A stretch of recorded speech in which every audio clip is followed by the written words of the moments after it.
boys, today we are back, and in today's video I'm going to be going over UFC Winnipeg Burns vs. Malott that took place last night.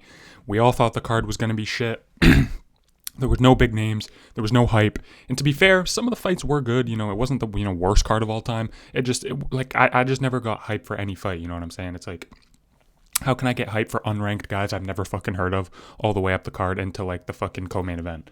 Like, up until the fucking co-main and main event, like, I had never heard of half the dudes. So the card was fun. It was a fun card, but it just hard to get hype for, hard to fucking watch at some points. But anyway, let's get straight into it. John Yanis opened up the card and TKO'd Jamie Siraj, knocked him down with a nice right hand. And then he got up and then knocked him down again, and he got the finish. I don't know why there's not two knockdowns, but rough start for Canada. John Yanis gets the win. Had a nice little post-fight speech, and yeah, I'm kind of a fan. Good job from him after just coming into the UFC and getting slammed out in his first fight. He comes in, gets a victory over Jamie Siraj, who's just not UFC level, but they just brought him in because he's Canadian. Moving on, John Castaneda versus Mark Vologdin. This was a decent little fight. Vologdin goes out there. He was the one that had the insane war on Contender Series and lost, but still got signed. Went out there, won round one. Looked really good, and then second and third round, John Castaneda just started beating the brakes off Mark Vologdin. Vologdin got tired, but then John Castaneda also kicked Mark Vologdin in the balls twice. That happened in the second round, so second round ended up being a 9-9. Third round went to Castaneda after Castaneda just like literally unleashed bombs on Vologdin. Vologdin has a fucking Marvin Vettori level chin. Genuinely, this dude's chin is a different fucking level.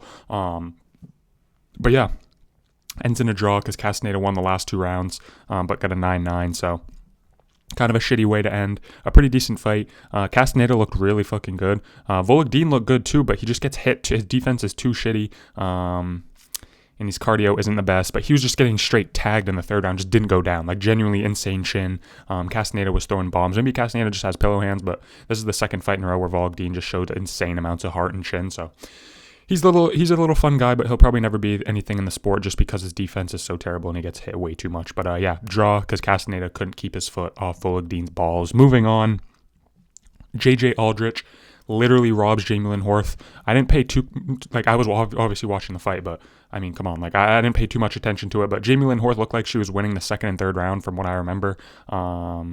And yeah, they just give JJ Aldrich the win, 29-28. I didn't watch too closely to really tell, but when I was looking up from my phone while this fight was on, it looked like Jamie Lynn Horth was just beating the brakes off JJ Aldrich. Damage on the face too. JJ Aldrich had way more, so Jamie Lynn Horth got robbed. That's what everyone was saying on Twitter too. So yeah, shitty way to lose a fight if you're Jamie Lynn Horth. Moving on, Melissa Croden. Now this fight was actually pretty good.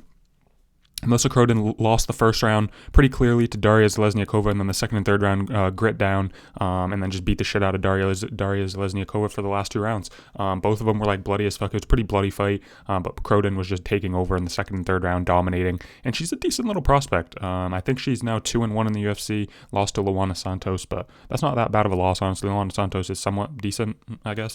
But yeah, pretty sick fight here between Croden and Zelezniakova, and good job Croden on getting the win. Moving on, this was actually a banger. Tanner Boser versus Gokhan Sarikam.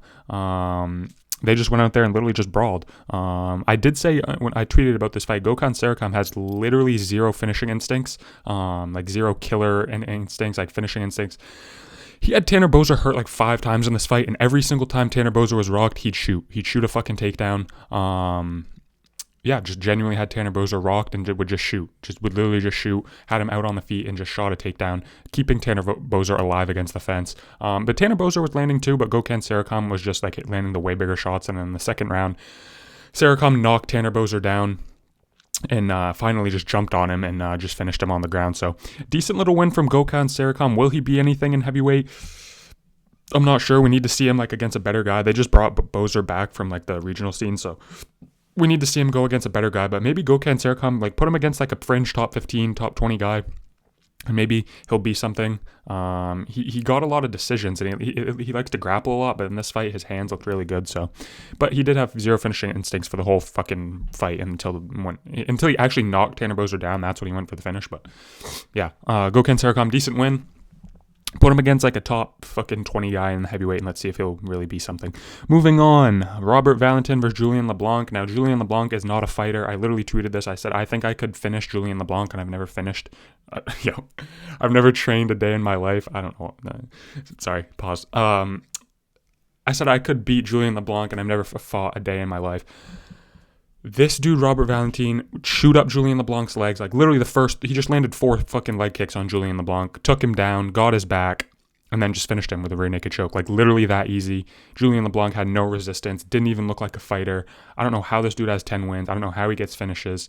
It's fucking insane. Robert Valentin gets the finish after being 0-3 in the UFC. Cut Julian LeBlanc. Like, seriously, I feel bad for him, but genuinely just cut him. Like, there's no spot in the sport for him, genuinely, because Robert Valentin is just absolutely awful, and he just finished you like fucking easy as pie. I don't even know what that's saying, but yeah, Valentin gets the finish. Really heartfelt shit on the mic after saying his mom died and that he like missed her and that he was just like really happy to get his first win. So I'm a Robert Valentin, next time Robert Valentin fights, I'll be rooting for him. He seems like a good dude, and I'm glad he got the win over just a non-fighter in Julian LeBlanc. Moving on, this is probably the knockout of the card, probably the highlight of the card, to be honest. Yeah, this was definitely the highlight of the card. Marcio Barboza genuinely slimes out Dennis Bazooka. Check left hook, or was it right hook? Either check left hook or right hook. Ducked under Bazooka's shot, blasted him with either the right or left, I can't remember, and genuinely just flatlines him, slimes him out, puts him on a shirt. Yeah, genuinely, Bazooka's head bangs against the fucking canvas. Scary fucking knockout. This dude's got real power. Will he be something in the featherweight division? I don't know. Obviously, he's got the power. He's got the hands.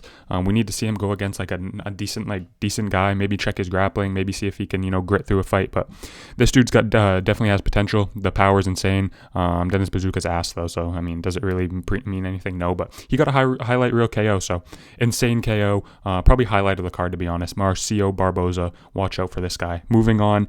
Gage Young beats Thiago Moises by split decision. This was insane because this was not a split decision. Thiago Moises easily won. Gage Young easily won the second and third round. Thiago Moises did fucking nothing in that second and third round except panic shoot. Like literally landed no good shots.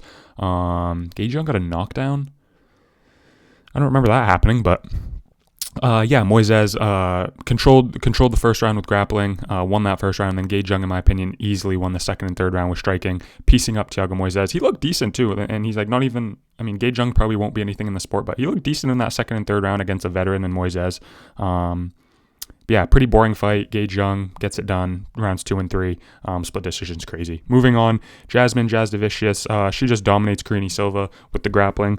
Stuck her head in like a guillotine like 5 times. Got stuck in a triangle like 3 times. Karine Silva, it only says she had 2 sub attempts, but she had more.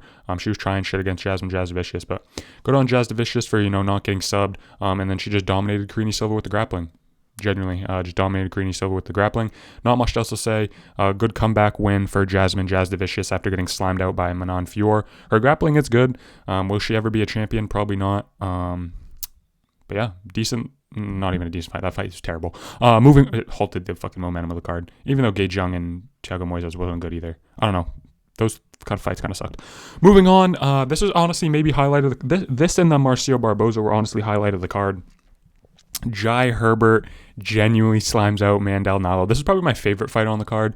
Nalo comes out, fucking lands the right hand on Jai Herbert like 3 times. Jai Herbert does fall once, but I didn't think Jai Herbert was like that rocked. He was up against the fence getting hit with the right hand. I feel like he just kept tripping on the fence, and I think Mandel Nalo thought Jai Herbert was way more hurt than he was. So he was going crazy, going for the finish, and then Mandel Nalo did knock him down once, but he wasn't that hurt. He was just kind of like, I think it was kind of like an off-balance knockdown. I don't know. Jai Herbert wasn't that hurt to me. Maybe he said he got hit with a few good right hands in the post-fight interview, so maybe he was, but I think Nalo thought he was way more hurt than he was. Rushed in. Herbert binks him with a fucking right hand. Nalo goes down. Jai Herbert's genuinely beating on an unconscious body. The ref does not stop the fight. Like, the fight could have got stopped after Jai Herbert's first knockdown. But the ref kept it going because Nalo was just holding on. Like, it was crazy. Nalo was just getting punched like through the fucking canvas. But like, I guess one of the punches woke him up. They get back up to their feet. Nalo's just fucking slipping and sliding and fucking chicken legging all over the place. And Jai Herbert lands another nasty right, puts him down, finishes him on the ground. Insane back and forth fight for fucking 2 minutes. Like, it literally lasted 2 minutes. Insane fight. Probably the highlight of the card for me.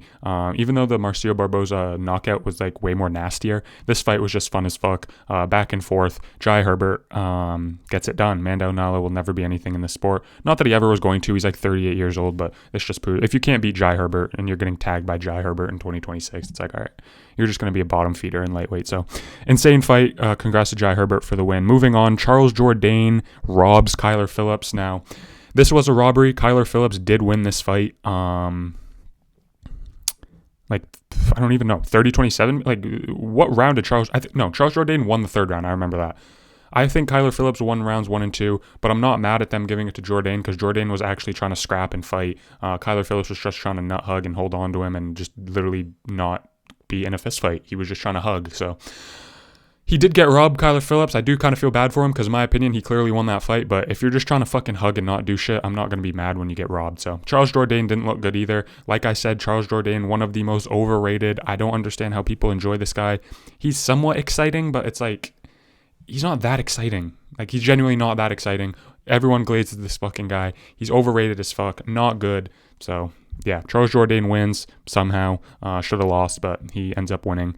But actually, props to Jourdain for actually trying to scrap and make it fun instead of just fucking engaging in the grappling and just getting nut hugged. So shout out Jourdain for making it, somewhat trying to make it a fight. Moving on, main event, zero aura in this fucking main event. I felt nothing when these guys were walking out. Like, genuinely felt nothing.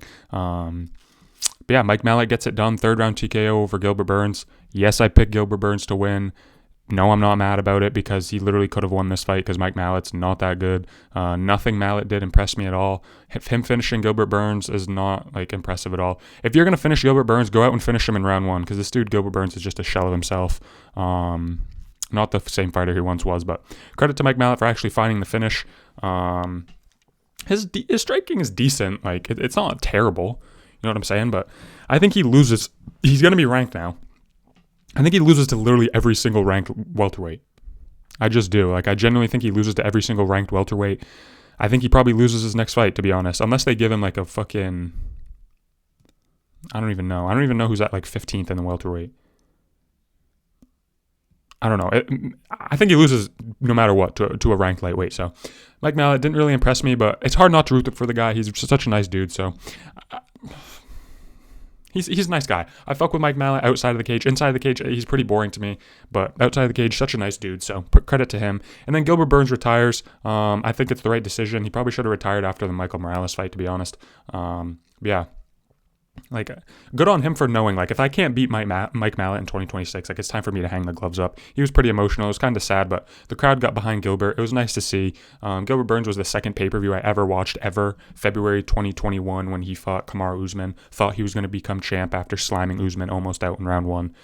So that's kind of sad to see. He was one of the first fighters I've ever watched. So kind of sad, but shout out Gilbert on a great career. Shout out Mike Malott for actually finding a finish. This card was ass. I'm glad it's over. But yeah, now we get to look forward to Yusuf Zalal versus Aljamain Sterling. I'm excited for that fight, but the rest of the card's pretty ass. But after that, we're on a great streak with JDM versus Carlos Prates and then Hamzat versus Strickland. So let me go through my picks. I picked Jamie Siraj, so 0-1, 0-1-1, 2-1, 1-2-1, 2-2-1, 2-3-1, 3-3-1, 3-4-1, 4-4-1,